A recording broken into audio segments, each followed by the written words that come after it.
Magandang araw po sa inyo lahat.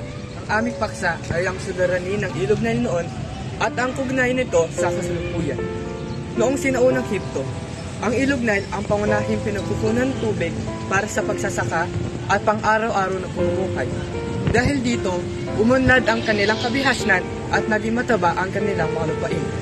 Ngunit, kahit noon, ay may mga problema na silang kinakaharap, tulad ng pagbabago ng klima, pagtaas ng populasyon, at ang kakulangan sa tubig.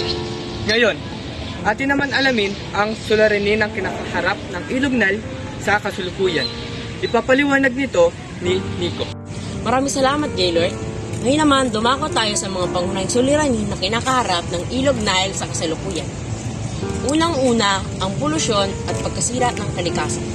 Dahil sa pagtaas ng populasyon at sa kahabaan ng ilog, ito ay nagdulot ng matinding polusyon dahil sa dumi ng tao at kemikal na agrikultura.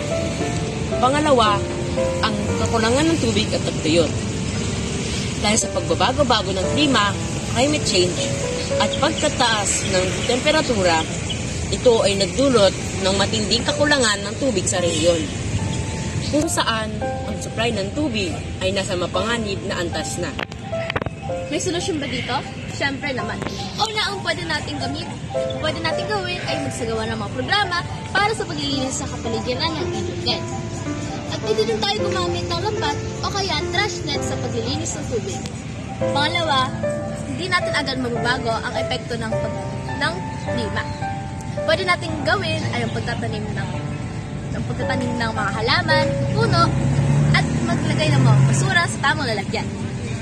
At pwede rin natin gawin ang hindi gumamit ng mga kemikal na nakakasira sa kalikasan. Umaasa kami na mas naunawaan ninyo kung paano kahalaga ang pangangalaga sa mga bagay na sumasalamin sa kasaysayan at kultura, tulad ng Ilog Nile. Naway maging paalala ito sa ating lahat na pahalagahan at pangangalagaan ang ating likas na yaman. Hanggang dito na lamang po ang aming presentasyon. Maraming salamat po sa inyong pakikinig.